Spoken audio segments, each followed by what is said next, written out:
This is a work of fiction. While the story contains realistic undertones inspired by everyday experiences, all characters, events, and settings are entirely fictional. Any resemblance to actual persons, living or dead, or real life places, organizations, or events is purely coincidental. The narrative is intended for entertainment purposes only and does not reflect the views, actions, or policies of any real transit systems, companies, or individuals.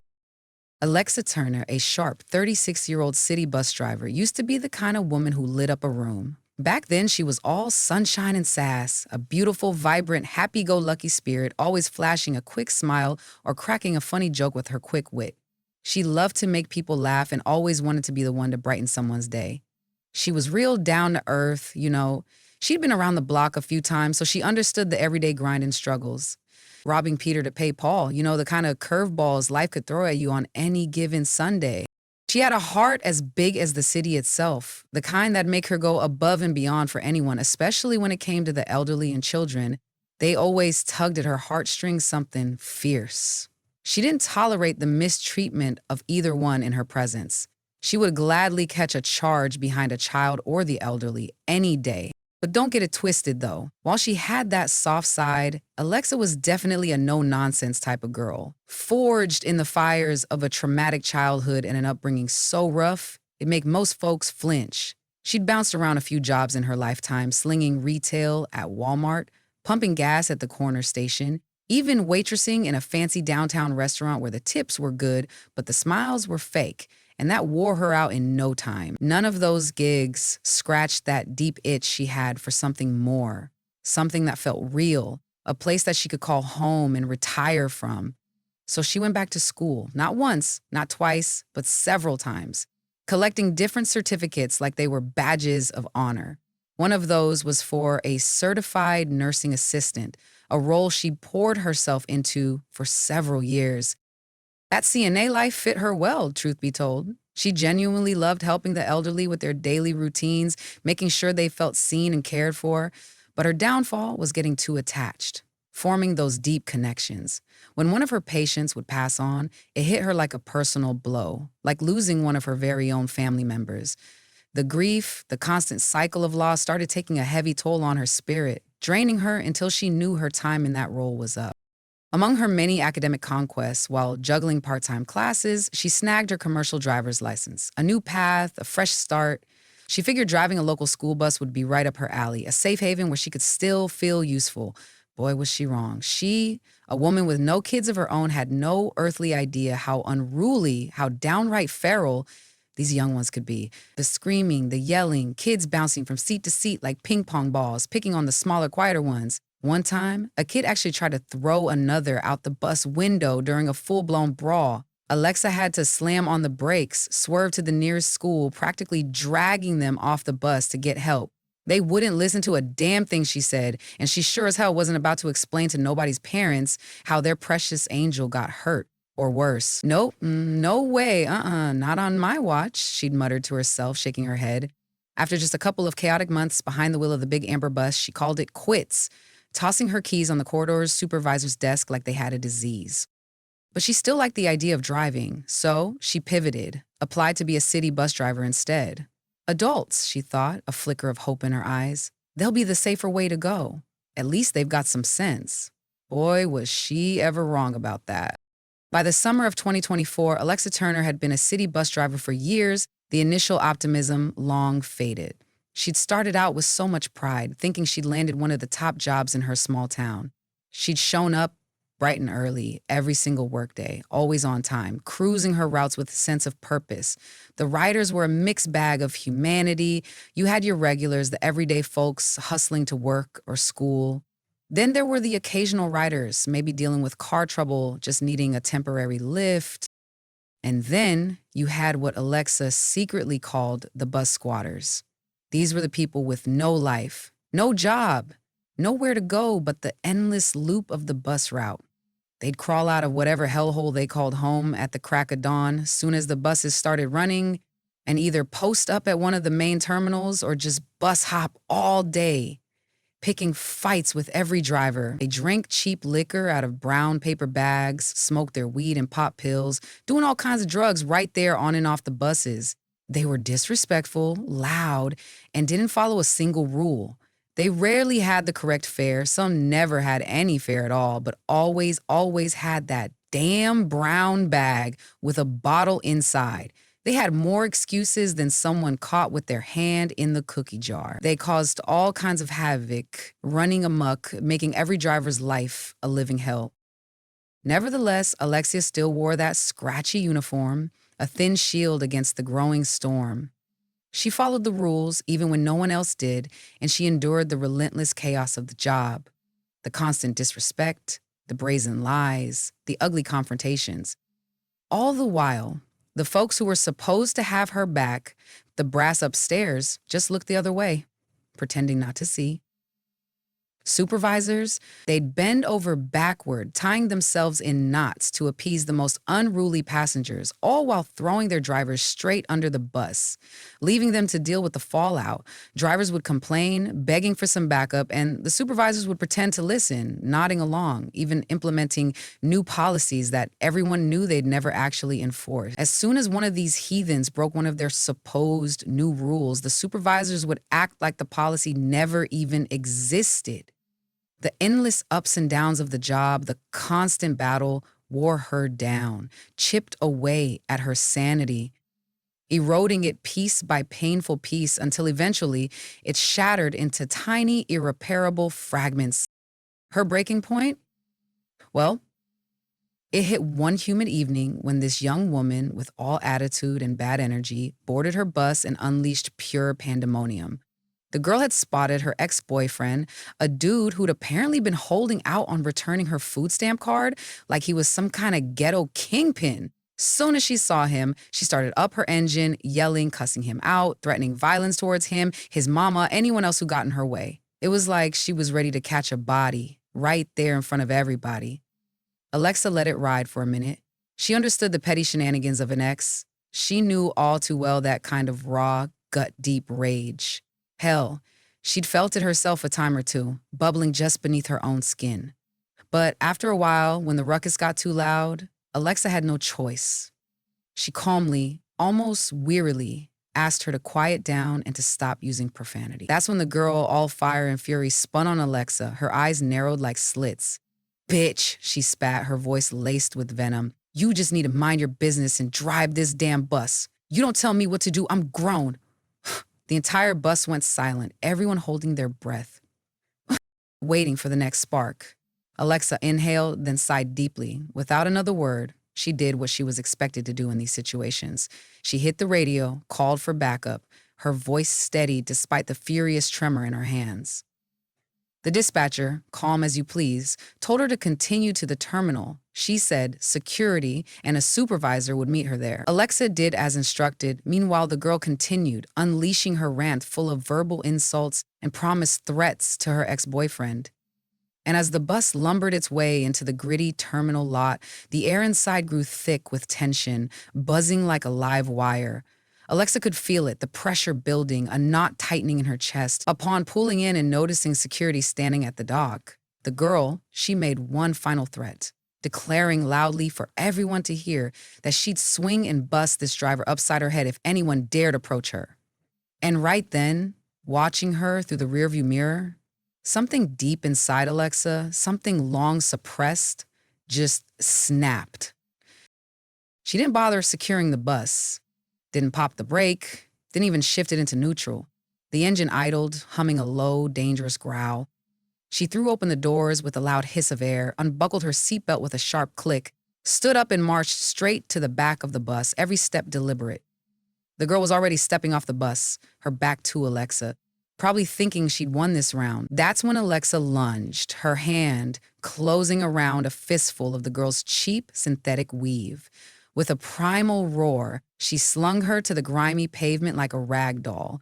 Fists of fury flying across the girl's face, over and over and over again, a relentless flurry of raw, pent-up rage. A final, hard kick to the jaw sealed the deal on this well-deserved ass-whipping, the thud echoing in the sudden silence before security finally arriving. Had to physically pull Alexa off the girl, their faces shocked and grim. She was arrested, cuffed, and read her rights right there at the station's platform. She was booked on simple assault charges, but she had no priors on her record, no rap sheet, not even a speeding ticket. So she was released on her own recognizance with a promise to appear on the court date.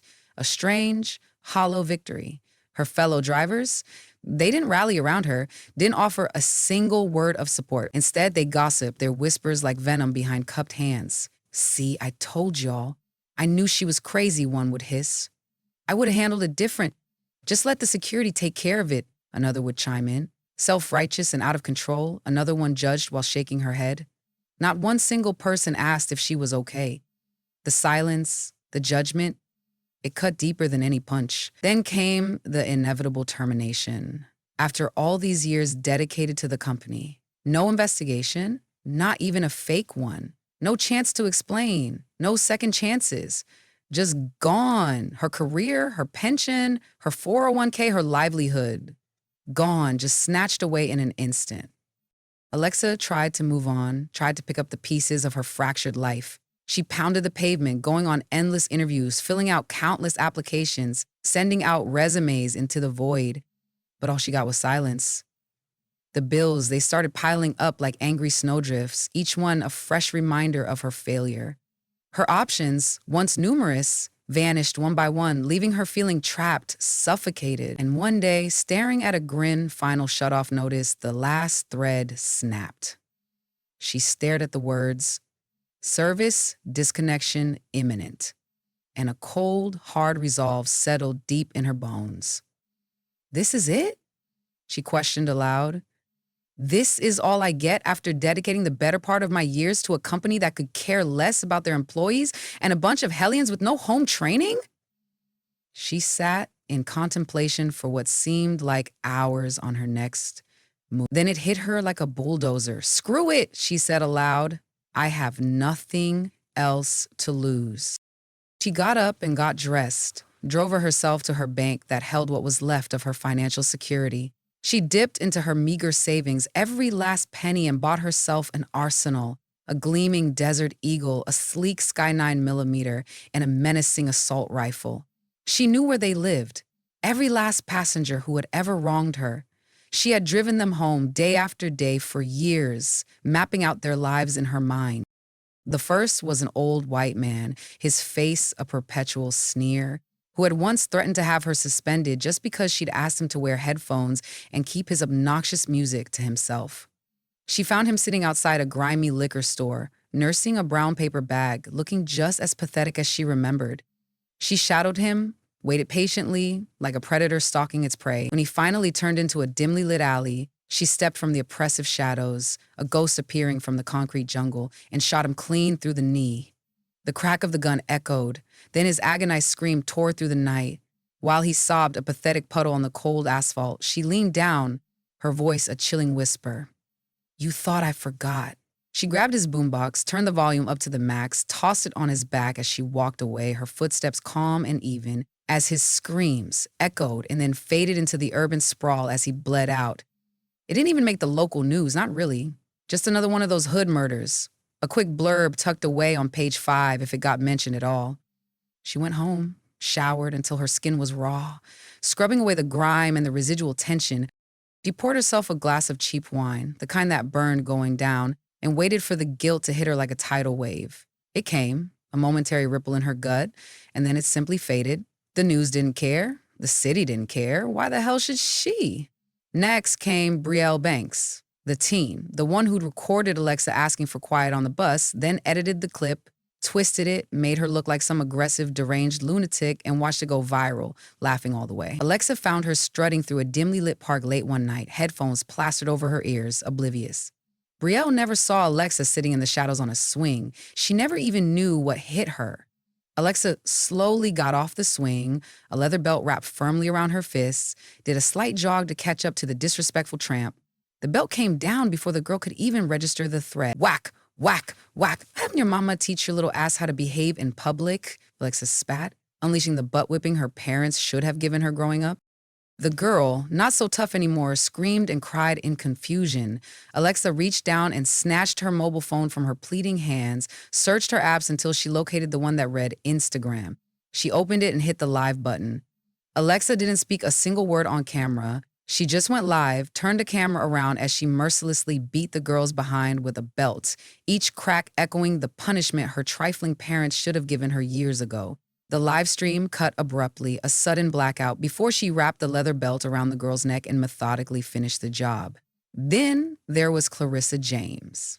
On the surface, she was all smiles and superficial friendliness, but behind that facade, she was the undisputed queen of anonymous complaints, mostly lies, anything to stay relevant in her pathetically miserable world.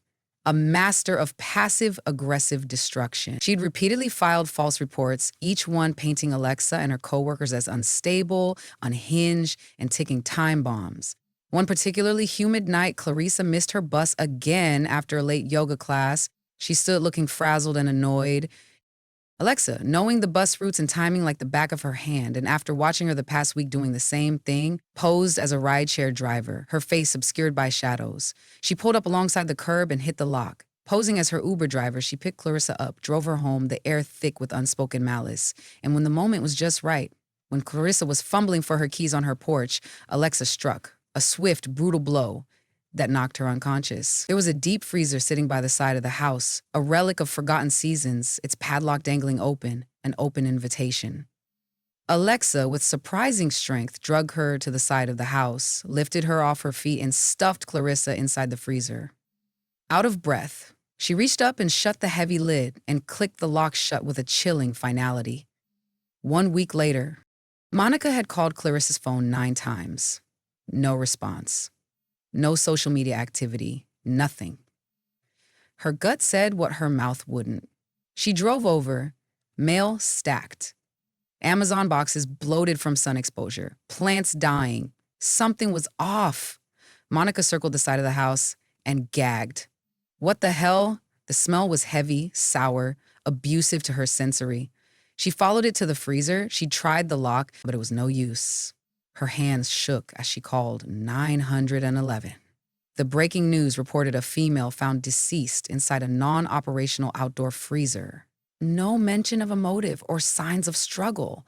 Neighbors heard nothing. Investigation pending. Now the community is on edge. News stations across the city finally lit up like Christmas trees, blaring headlines. Serial killer on the loose. But no one, not a single talking head or cop, saw the connection. No one looked at the route, the specific bus route that tied these victims together.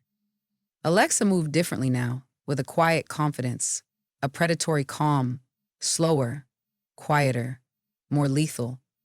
And then she saw David Crenshaw, a former driver just like her, who somehow managed to climb the ladder, turning into a slick, double-crossing, brown-nosing supervisor. He knew the grind intimately. He knew the verbal abuse, the threats, the utter disrespect, the sheer crap drivers took on the daily.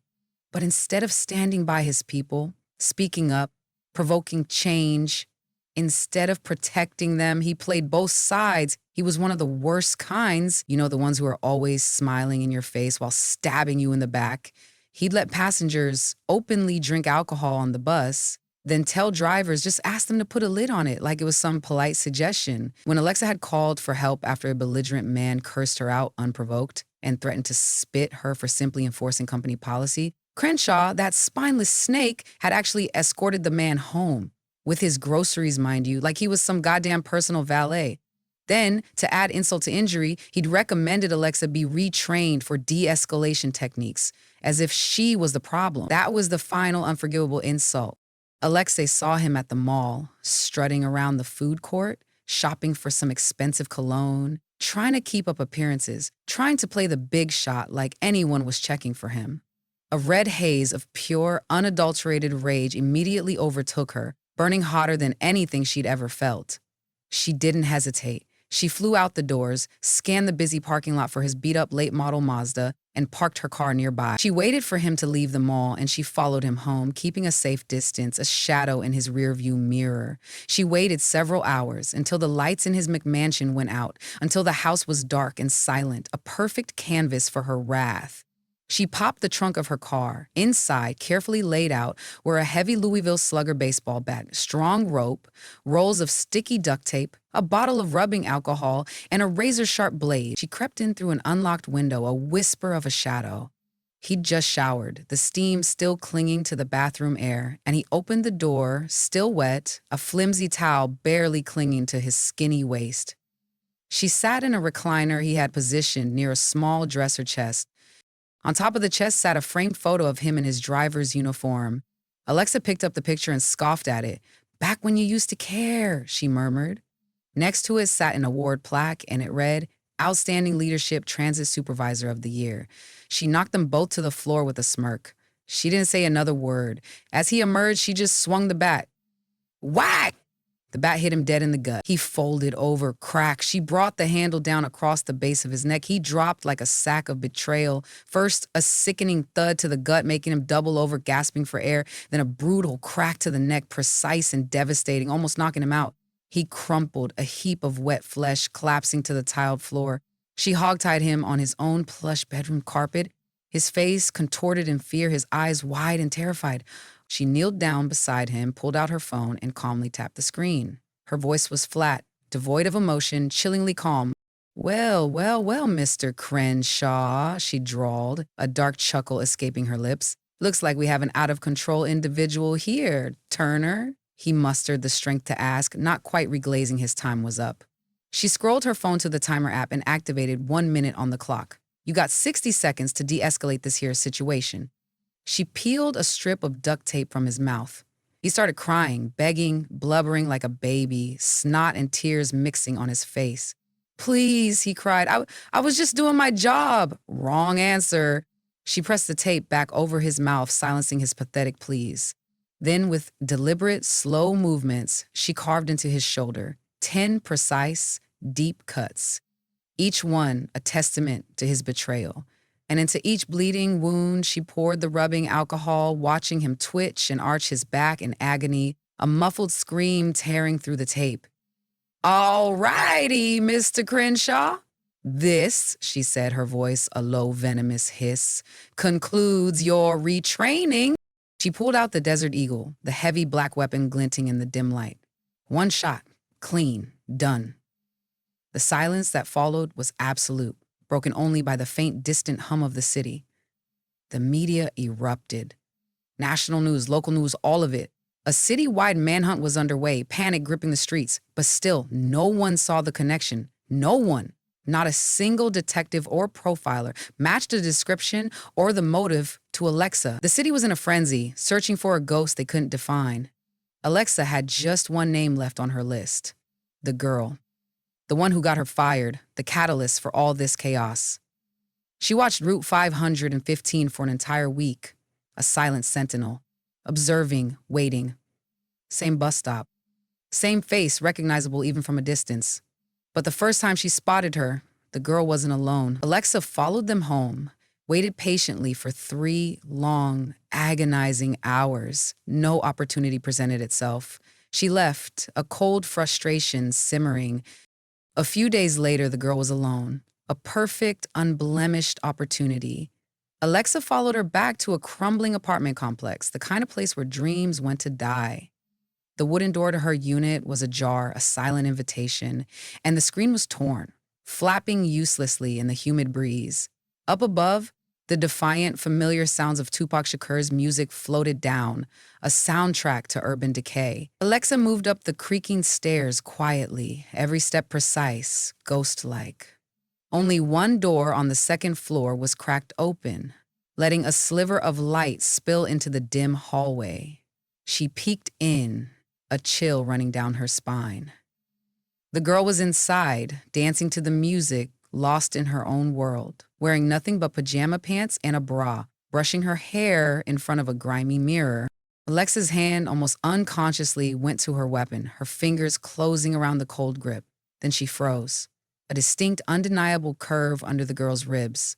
Pregnant, at least 4 months along. Alexa's breath caught in her throat, a sharp, painful gasp. The desert eagle felt like a dead weight in her hand. She backed away, slowly, silently, her mind a whirlwind of conflicting emotions. She slid into her car, the seat cold against her back, and slammed the door with a violent thud. Then she beat the steering wheel with both fists, over and over again, screaming into the suffocating silence of the car, cursing at the world, at herself, trembling uncontrollably. She almost went back. Almost. The rage was still there, bubbling over, demanding satisfaction. But she couldn't do it, not like this, not to a pregnant woman. She sped off. She drove home, the streets a blur. She went inside, packed a single bag, only what truly mattered. Then she hit the freeway, the concrete ribbon stretching out before her, and she didn't look back.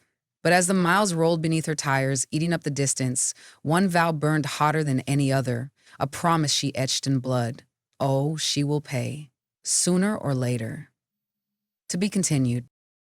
Thanks for listening. I truly hope you enjoyed. Please take a moment to like, share, and subscribe if you haven't already. The support is greatly appreciated. Also, I'd love to know your thoughts about this story, so feel free to drop a line in the comments.